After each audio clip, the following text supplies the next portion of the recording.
sert de pont entre les Burundais en exil et ceux restés au pays à travers des informations bien fouillées concernant tous les domaines de la vie du pays. Le magazine Humura Burundi est diffusé sur le web via le site de la RPA www.rpa.bi. Humura Burundi. Bonsoir et bienvenue, fidèles auditeurs de la RPA dans le journal du magazine Humura Burundi de ce mercredi 12 juin 2019, dont voici les principaux titres. Les défenseurs des droits de l'homme au Burundi s'inquiètent des crimes commis par certains agents de la police. 3 cas d'assassinat ont été déjà enregistrés depuis dimanche dernier. La commémoration d'une seule catégorie d'étudiants détenus Hutus tués en 1995 est qualifiée de discriminatoire car il y a même des étudiants détenus Tutsi tués à cette même époque. Dans ce journal, vous allez suivre la réaction d'un homme politique. Plus de 600 cas d'abandon scolaire chez les filles ont été enregistrés au camp de réfugiés de Nduta en Tanzanie au cours de cette année scolaire pour cause les grossesses non désirées dues à la pauvreté. Voilà pour le sommaire, vous suivez ce journal en direct sur la page Facebook de la RPA. À la présentation Nadège Lakodze, à la cabine de son MSTV Nyungeko et Fabrice Ndimulukundo et à la prise d'image. Rebonsoir, ouvrons ce journal par cette page sécurité. Un habitant du site Ruhororo en province Ngozi, surnommé Ruhenga, a été enlevé lundi dernier par Alexis Ndaikengrukiye Dinghoroka, agent du service des renseignements burundais. Les informations en provenance de cette commune font savoir que ce cadre de service de renseignement en Ngozi a fait sortir ce citoyen du cachot du commissariat communal de police de Ruhororo où il était incarcéré depuis une semaine. Ce déplacé du site Ruhororo avait été arrêté par des Imbonerakure dirigés par Théogène Habimana, dit Binebagu, secrétaire provincial du parti CNDD-FDD. La victime est accusée d'avoir participé aux manifestations contre le 3e mandat de Pierre Nkurunziza. Toujours en parle sécurité, le responsable du service des renseignements dans la province de Ngozi, au nord du Burundi, est pointé du doigt dans la distribution des radios de transmission Motorola sur toutes les collines de cette circonscription. Les chefs des jeunes Imbonerakure ou les chefs de collines sont les principaux bénéficiaires de ces appareils de communication qui sont utilisés en cas d'éventuelle attaque, ce qui sème la peur panique aux membres des partis de l'opposition au parti CNDD-FDD. Les détails avec Hermès Nibandetse. La province de Ngozi est composée de 9 communes. Ces radios de transmission de marque Motorola ont été distribuées aux représentants des Imbonerakure sur chaque colline des 9 communes, comme le témoigne un de ces Imbonerakure. Chaque colline de la province de Ngozi a reçu un Motorola. Le chef des Imbonerakure ou le chef de colline étaient les principaux bénéficiaires de ces appareils. Ces Motorola ont été distribués par les agents du service des renseignements à Ngozi.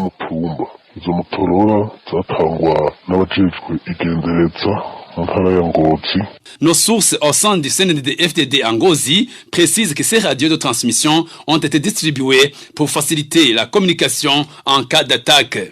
En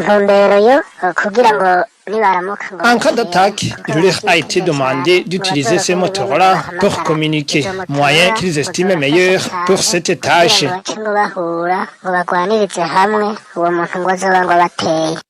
Cette distribution des radios de transmission du type Motorola aux Imbonerakure inquiète les habitants d'Ngozi qui se demandent les visées du parti au pouvoir. La rédaction de la RPA a essayé de joindre Avit, patron du service des renseignements en Ngozi, cité comme distributeur de ces appareils. Après notre présentation, il nous a raccroché au nez. Et le président de la Ligue des Imbonerakure en Ngozi, Jean Bosco Ndayishimiye alias Fupi, nous a quant à lui demandé de se présenter à son bureau. Vous saurez que ces appareils de transmission ont été déjà distribués dans les provinces de Bubanza, Chibitoke et Kirundo. Merci Hermès Nibandetse. En page droits de l'homme, les défenseurs burundais des droits de l'homme s'inquiètent des cas d'assassinats commis ces derniers jours par certains policiers et justifiés comme traque des bandits. Inquiétude exprimée après 3 assassinats des personnes en mairie de Bujumbura depuis dimanche dernier. Vitan Shimirimana, délégué général du Forum pour le renforcement de la société civile Force, demande aux Burundais d'être vigilants et vérifier qu'il ne s'agit pas des exécutions. Suivez. Très souvent, nous entendons des déclarations fracassantes de la part du porte-parole de la police nationale du Burundi qui prétend que la police a réalisé une quelconque opération. Mais en réalité, ce genre d'opération est réalisé non pas dans le sens de mettre hors d'état de nuire des criminels, mais en réalité, c'est assez souvent des cas d'exécution extrajudiciaire parce que les éléments de la police qui réalisent ce genre d'opération sont des éléments qui sont en manque criant de professionnalisme, qui ont versé dans le militantisme et qui ont déjà commis beaucoup de crimes. Ceci réveille notre suspicion et nous pousse à documenter davantage les circonstances dans lesquelles ces personnes ont été prétendument assassinés en raison d'une prétendue infraction qu'ils auraient commise.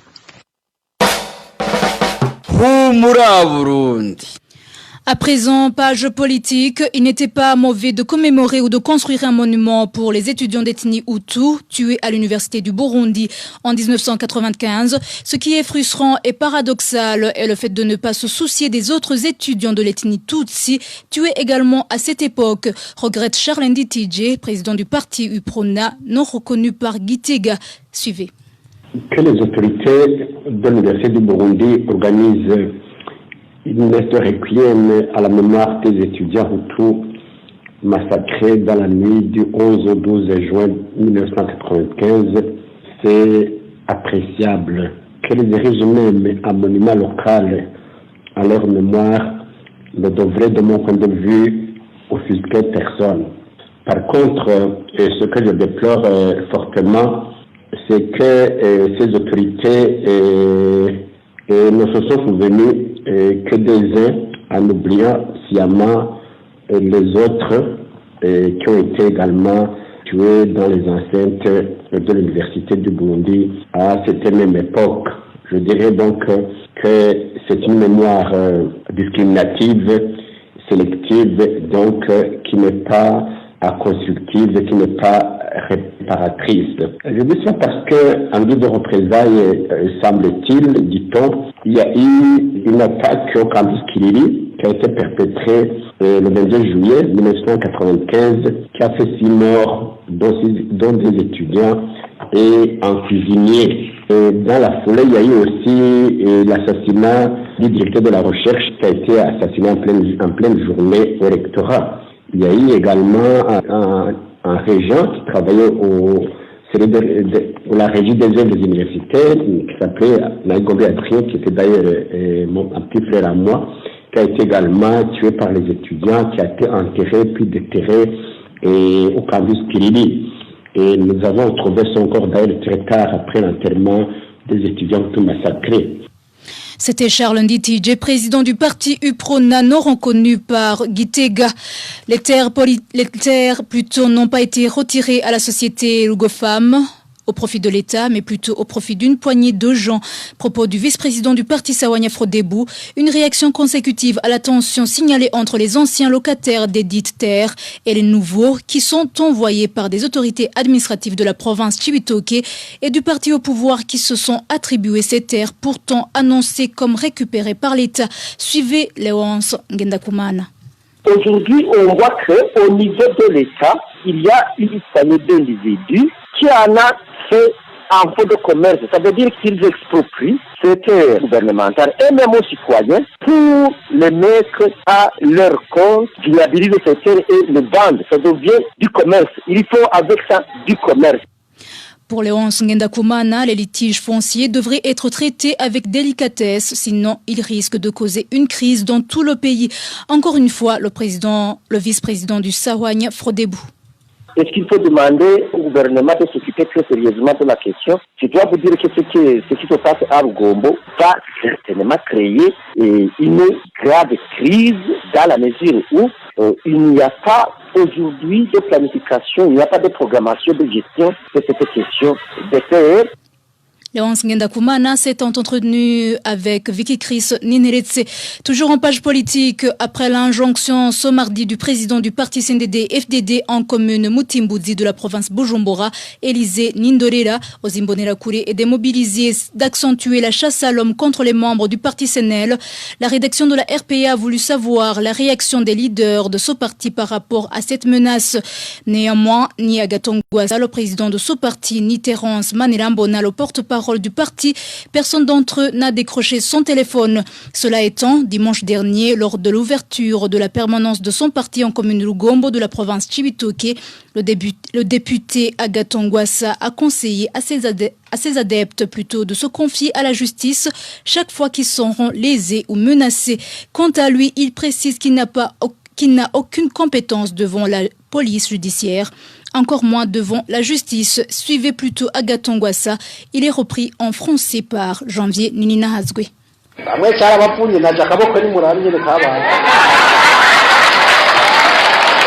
harya nta kintu kibabaje nko kuba hari abantu bitwa impunzi jewe narahonjeje ubuhungiro burarura cyane gose. Certains prônent qu'il leur ont été dur que de lutter contre les moulins pour s'accaparer du pouvoir. Moi y compris, en témoigne mon petit bras ici atrophié. Rien n'est traumatisant que d'être réfugié. Moi j'y ai goûté, j'ai été réfugié dans un milieu où j'étais en pleine jungle et déboussolé par rapport à la localisation de mon pays. Mais rien n'est gratuit, à chaque chose malheur est bon. Il y a ceux qui sont arrêtés ici et là pour de diverses raisons et on entend à travers les médias que je ne plaide pas pour eux.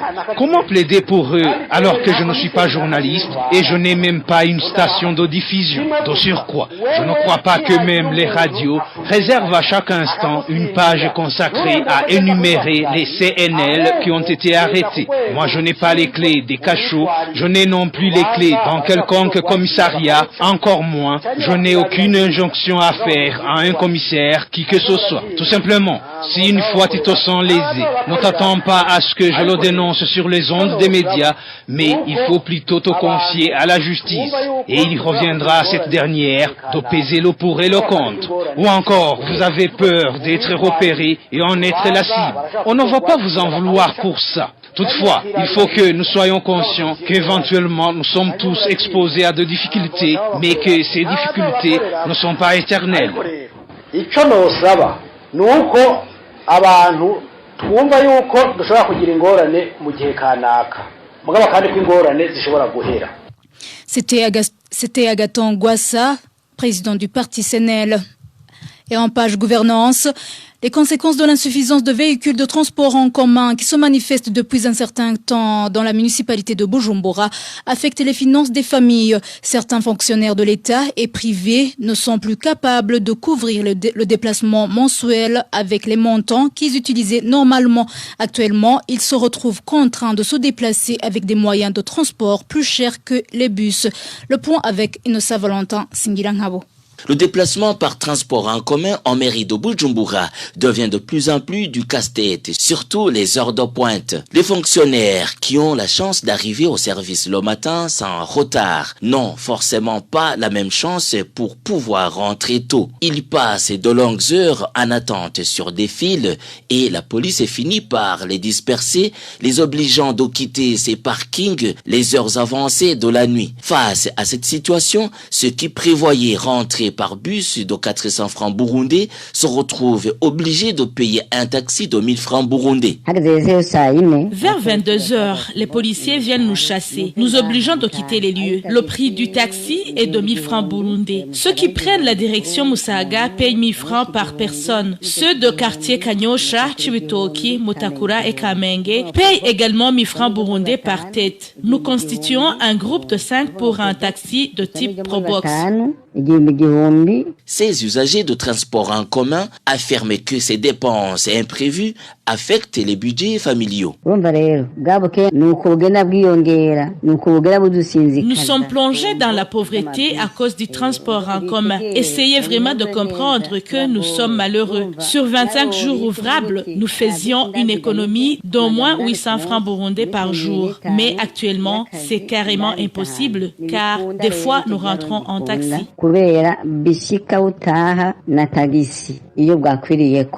Pour la troisième fois, nous avons essayé de joindre le maire de la ville de Bujumbura, Freddy Mbonima, pour qu'il s'exprime sur cette situation qui cause même du désordre, mais il n'a pas répondu à notre appel. Merci Nossa Valentin Singilangabo. Dans un instant, la page réfugiés. Parlons à présent réfugiés. Les conséquences de la suspension des activités de Medical Teams International au camp des réfugiés d'Omtenderi commencent à se manifester. C'est entre autres celles liées à la santé et celles d'ordre social. Les activités de l'organisation Medical Teams International ont été suspendues il y a 3 semaines. Les détails avec Balthazar Miburo. Des conflits entre la Croix-Rouge tanzanienne et l'organisation Medical Team International seraient à l'origine de la suspension des activités de cette dernière au camp de Mutenderi. Medical Team International assistait les réfugiés pour l'accès aux médicaments. Une tâche qu'elle exécutait en collaboration avec les animateurs communautaires, comme l'indique un des réfugiés. L'organisation Medical Team International, MITI, assistait les malades pour avoir les médicaments et travaillait en collaboration avec les animateurs communautaires. Elle a été suspendue suite au conflit qui l'oppose à la Croix-Rouge tanzanienne.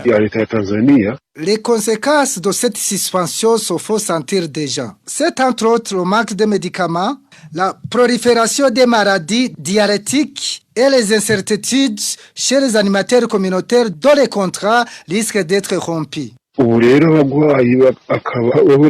Maintenant, les malades ne parviennent pas à avoir de médicaments comme d'habitude. Il y a également l'augmentation de cas d'enfants souffrant de la diarrhée. Ceci présage des conséquences graves sur la santé. Quant aux animateurs communautaires, ils ont peur de la rupture de leur contrat.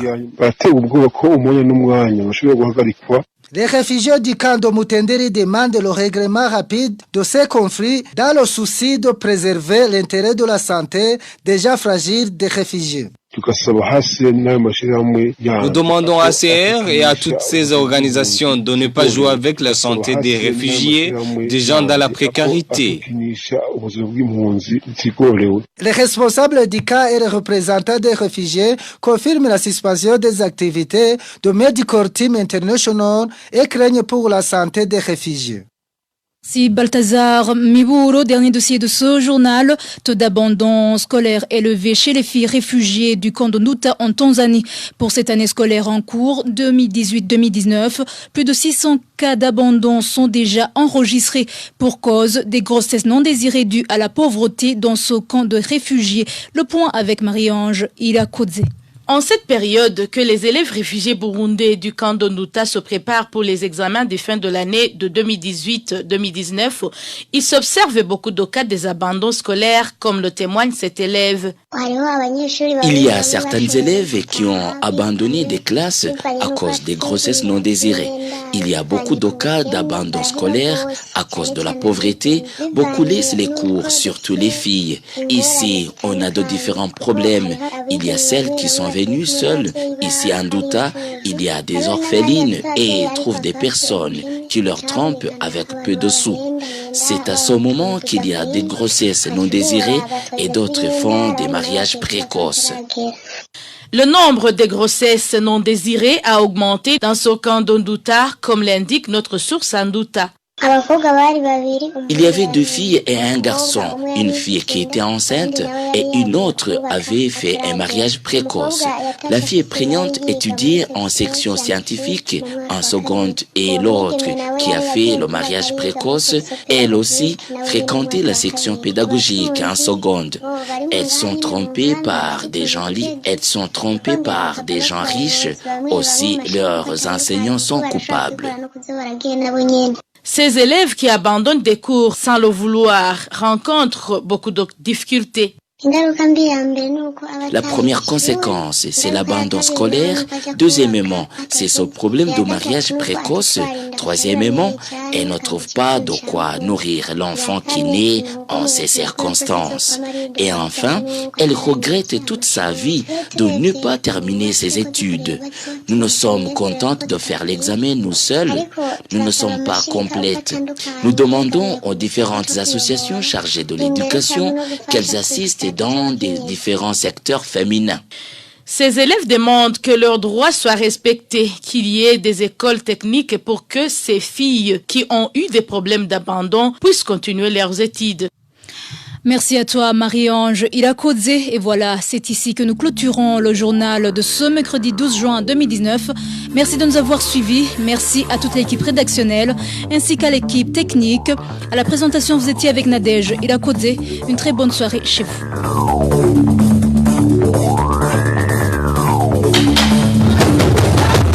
C'était le magazine Rumura Burundi. Un magazine comprend pour relier les Burundais en exil et ceux toujours au pays à travers une information de qualité.